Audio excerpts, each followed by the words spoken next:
Hey there, this is Emily and Bernie from Third Place Works, where we help co-working professionals with tailored cohorts and one-on-one consulting.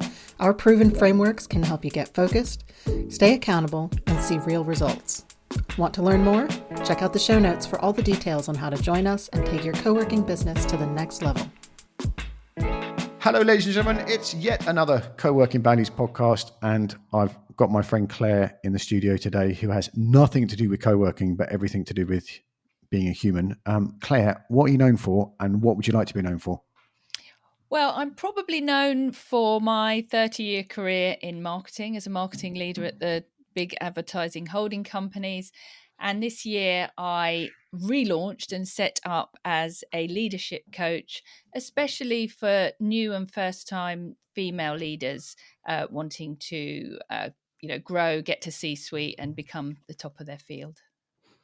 And that is why I'm trying to find a way to get into that. That's why I want you to be on this podcast, because I know loads of people who are, as the co-working industry blows up, there's loads of people getting their first or second jobs, whereas they used to be in hospitality. Usually they're in co-working spaces. And I'm going to link to a podcast with our friend Gareth, who has two co-working spaces in London, one in Kingston and one in Old Street.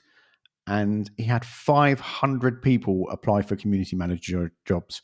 Wow. And I'm still processing that myself, and that was last week's podcast. But I just feel I think the way to do this, Claire, is like, as you set out in your marketing career, like as a 23-year-old wandering around London going, what am I going to do? The world's my oyster. Like, what would leadership coach Claire tell 23-year-old hooch swigging Claire what you're about? God, it's such a good question. I think at 23, I remember clearly what I was doing. I'd been a PA, and then I pivoted to become a journalist. That was what I really wanted to do. So I took a step back.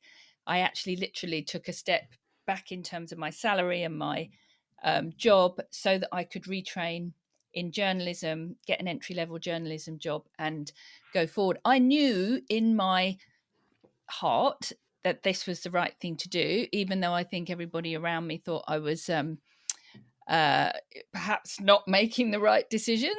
And I just followed it, really. I worked hard. I got the support I needed, the training, worked in companies where the right people were around me, and I went for it. It wasn't always easy. It was not a smooth ride. I did work with people that I really struggled with, but I've always talked about what I'm doing. If I'm struggling with something, I've always been open with that and always got the support. But I think I probably wouldn't worry so much as I was then. I think that was probably the one thing I worried a bit too much about, whether I was doing the right thing. What would knock your confidence when you were 23? I think not feeling imposter syndrome. I know everyone talks about it, and you can have imposter syndrome at any time in your career.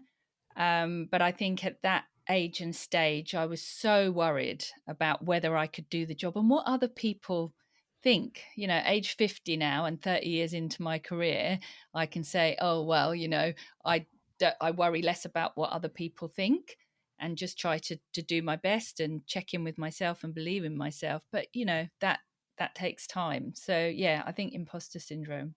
My imposter syndrome has imposter syndrome. Like I'm almost at the stage where it's like I just carry it around like a bag, but it's like terrifying. What would I think about this a lot. Like, did you know about meditation and things like that then? No, gosh, I know I didn't do anything like that. I mean, that's really been the last 5 years for me that I've really got into that kind of mindfulness, personal development side of things. It's been a longer journey, but no, I mean, it wasn't something we really did. No,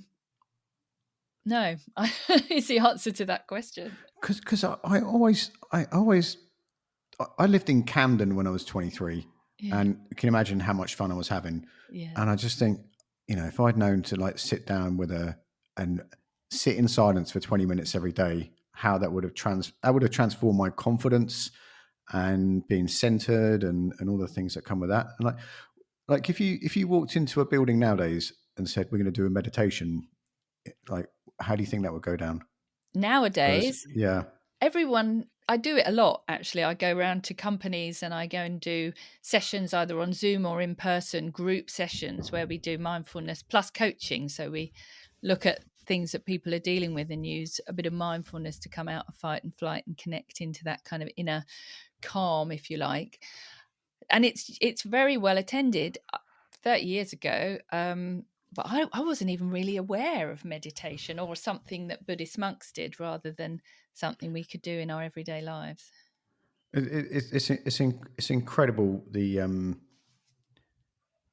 power that gives you. Well, the other thing I want to ask you about is and this really struck when I saw it flick up on LinkedIn. It's like every time you had a new boss, was it you worried or you got anxious, or because I related to. I've got loads of stories about everything. Every time something changed in a company where I was happy, like when I worked in a restaurant and a new manager came along, it was like, oh my god, what are we going to do now? So, like, how did you? Can you explain a bit about what you put in that post, and then like what you would advise people to happen? Because people like us that are the born the wrong side of 1980, we don't care. But I just really felt of if I'm in that 20 to 30 age bracket, how that might affect me, and I probably wouldn't articulate it very well. Yeah, I mean, that's something that I think came from me not showing up enough, and I'll talk about that in a minute, and worrying about what would happen when a new boss came in, the change that would come. I mean, we all worry, I think, or a lot of us worry about change and resist it a little bit. But it could be like, well, why are they getting the job and I haven't got the job? Or have they brought someone in above me that means that I am not doing a good enough, all this stuff. And then also, the change that they're going to bring. And then are they going to find me out? Am I not going to be who they, what they need? And so I'd have all of that going on, as well as some of the prickly stuff about like, oh, I don't want someone coming in that role, So a whole range of human emotions would go on depending on the situation. But it seemed to resonate with quite a few people, actually. I'd love to hear about your experience, Bernie, or how that is for you. I'm not even trying to be cute. I'm really unemployable. And as it's only in the last 5 or so years that I've learned way more about my ADHD and how that makes me work. Part of that is because I'm lucky enough to be married to a clinical psychologist. So she's like pointed things out. But I build very strong bonds with people, and then it takes a bit of time, and then I kind of get in a flow. So when that flow changes and I have to reconfigure everything, it is, I mean, I'd never have known this when I was younger, but it is exhausting. And because I'm exhausting, I sort of default to, like super people pleaser. And I think that's exhausting for the other person. And then sometimes it just hits off, and sometimes I would hit a chord with someone, and sometimes I wouldn't. And then I'd go. There's one place I worked where the guy absolutely loved me, and he sacked me 3 times because not because I set fire to the building or robbed the till. I was just got to a point where I was so impossible to work with, and he'd come back and say like, "No more of your shit, Bernie." And I'd be like, "Oh well, I'll be all right this time, Joe." And then something would happen, and he'd go, "Look, mate, we come to the end of the line again." And then we give it a few months, and he'd ring up and say, "We're really short this lunchtime. Can you come in?" And it was kind of, it's a fun, jokey story, but looking back, it was exhausting for him. And it's because he actually really, really believed in me, which is why he kept on coming back for more. And eventually, I worked with him when I went to university to be a teacher, and he kind of He wasn't he just like helped me get into university because I didn't think I could, and that was a long, long time ago. But that's the kind of relationship I had. I'm not sure how that. I expect, that was a lot of stress for him, but it was unintentional stress. It wasn't like I was trying to screw him up. I think there's really something in that. When we're young and we're learning, we can adapt to things and go along with things more. And then I think as we get more experienced, certainly for me, I started to understand, more about what was important to me. And I've always known, I think, that it's really important for me to be with people that I really like and respect and that have strong values.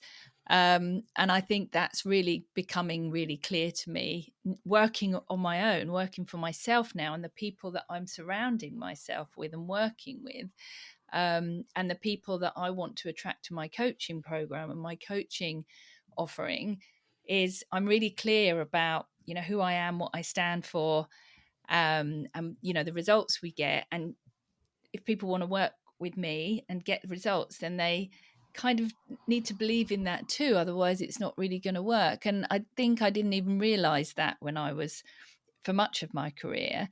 But then certainly in the later part, I did really work with people who really had the same values, and it was so important to me. And I was lucky that in some of my jobs, and it's interesting you bring up the neurodiversity thing, because it's something I'm looking into at the moment, because I'm noticing my patterns now that I work on my own. But I really had some fantastic bosses who, would see that I had real potential. I was struggling in certain areas, and then they would just spend a bit of time with me going, here's what you need to do, Claire. And once I had that direction and someone sort of set me on the path, then I'd go and I'd smash it. But there would be times where I'd feel, oh gosh, I don't know what to do, and I'd get stuck. But then I was, as I say, super lucky. I had some incredible bosses over the years that actually just went, right, okay, if you do this, and that was game changing for me. And I think that's partly why I now want to coach people and help people, because of the help I've had, and seeing what can really help people get them to reach their potential. That when you were saying that made me think of like Joe. Every time I came back, he'd say, "Go over in that corner and do that." We were in a really, really, really busy restaurant, and something I really was very, very good at was working in an incredibly busy restaurant, because I could. I don't know. It'd be inaccurate to say I think it's because of ADHD, but like I could just focus like a maniac for. If that's a real non-sentence, is it? Focus like a maniac, but I could just focus in a busy service with like 25 things going on at the same time and hold orders in my head for like 3 hours, and I'd be exhausted at the end. But I was like really good, but I'd have to be over in this bit, and I could like run a big section on my own, and he knew to leave me alone. Not like no one could come near me, but he knew like there was a lot of trust there, and be like, people be, what's Bernie doing? Don't worry, he'll be okay. And I could hold it all together, but it must have looked a bit. I mean, there were other people that did the same kind of thing as I do. I wasn't like some lone superstar, but he was able to read people and like smell their ability on that day and say, you need to be over there today, which was really cool. When did you? This is a bit of a big question for a podcast, but like, when did you start working out that you had to get to know yourself? 10 years ago, and a few things had happened in my personal life. I had cancer when I was in 2005, and then just a few other things happened over that time, over kind of the next sort of 8 or 9 years, that just made me think, hang on, I'm not on the right course here.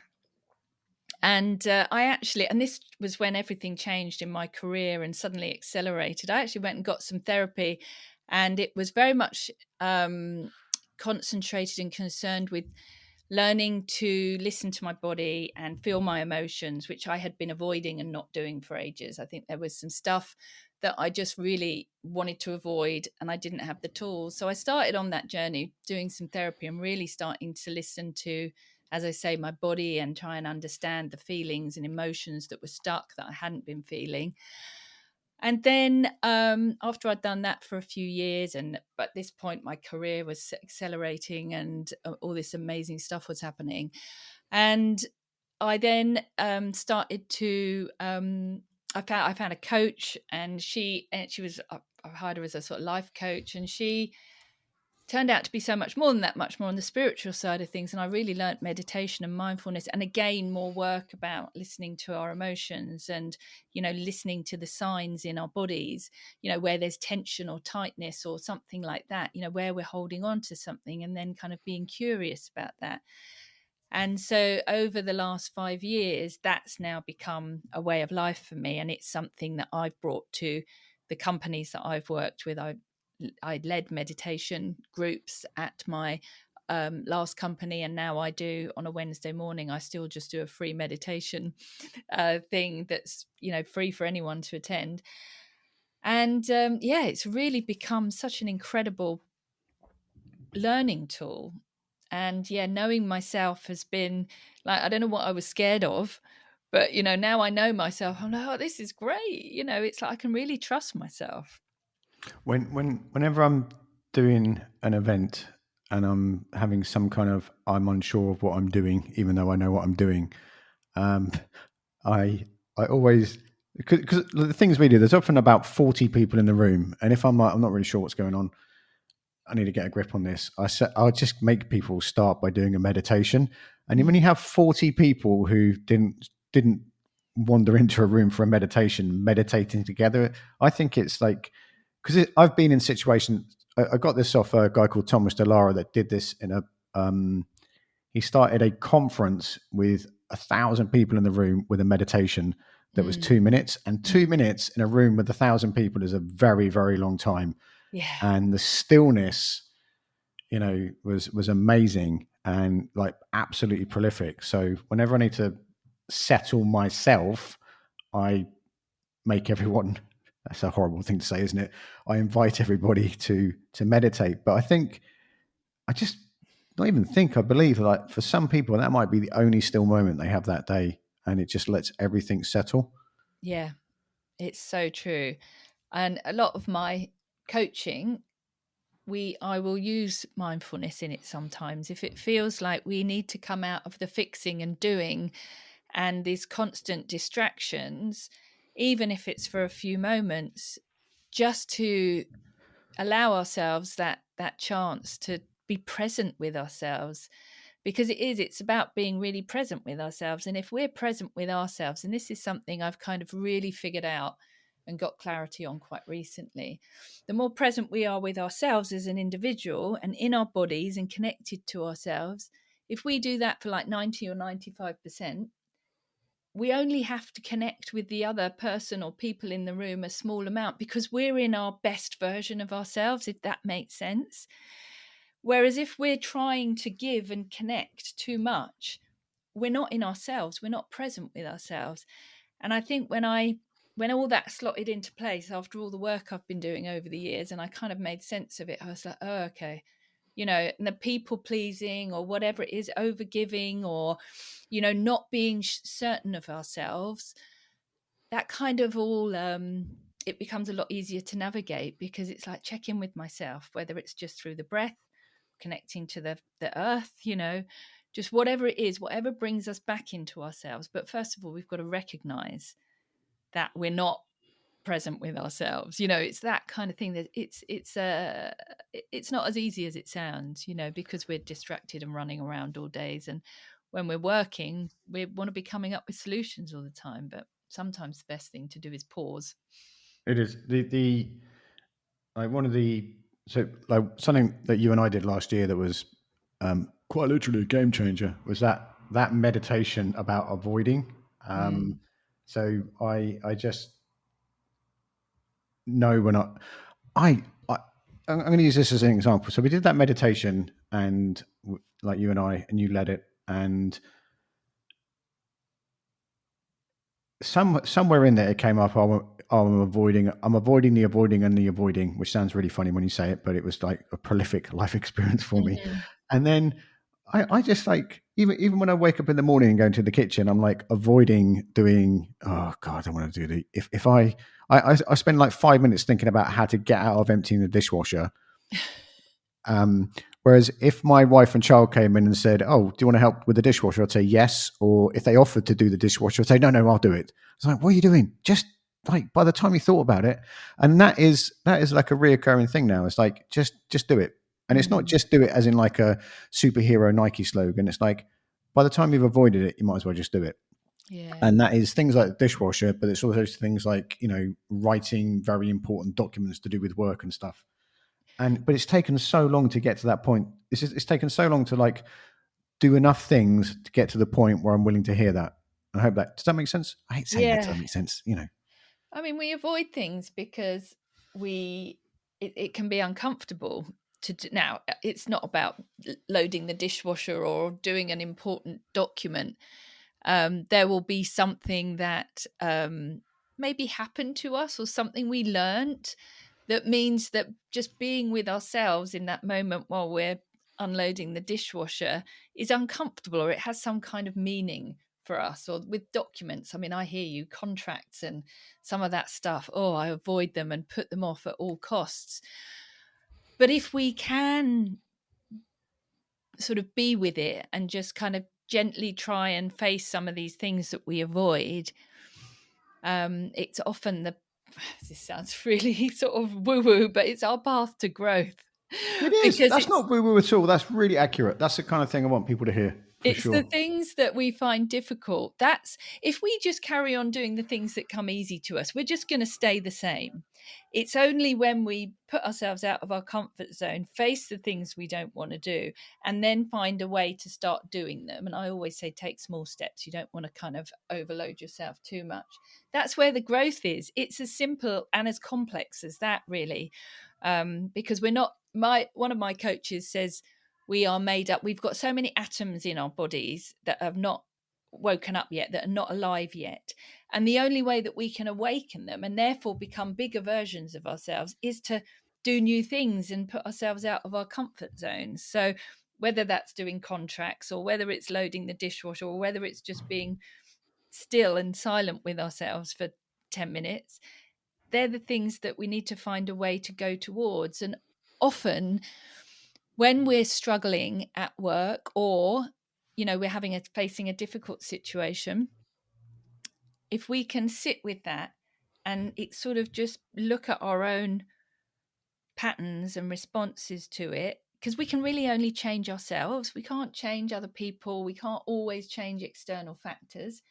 But if we can go inwards and look at how we're handling the situation, then we've got some clues about, well, actually, I might be able to do this differently. Or, oh my goodness, I see that I do this all the time, and actually that's not that healthy, or whatever it is. But doing it with kindness and love to ourselves, and not letting our inner critics and, that self-berating voice come up, because that's not helpful. We get so much more change and growth if we actually see ourselves with compassion, and see the situation and even other parties that are involved with a bit of compassion as well. And it creates space. We can all take a step back, and it just gives us a different perspective on things more often than not. That changing other people thing is like, I must have spent at least 5 years of my life trying to change other people rather than just going, oh, hello. Well, exhausting for everyone. Listen, I was hunting around your multimedia online, and this, I noticed your webinar that is on the sometime in November, isn't it? Yeah, 12th of November. So can you say about that? Because I noticed it says that it is for women in advertising and marketing, and I know there's people who do advertising and marketing in co-working. I think they'd be a great fit for showing up to this. Yeah. It's called a Mindful Leadership Masterclass, and the reason I call it that is because it's a group coaching session for an hour. We're going to look at leadership style, because I think being authentic and true to ourselves, for all the reasons we've talked about, is really so important and key to everything. And it's, it's a free masterclass. Everyone's welcome, really, but it is going to be, my coaching product is essentially for, senior women in sort of more in the advertising and marketing space.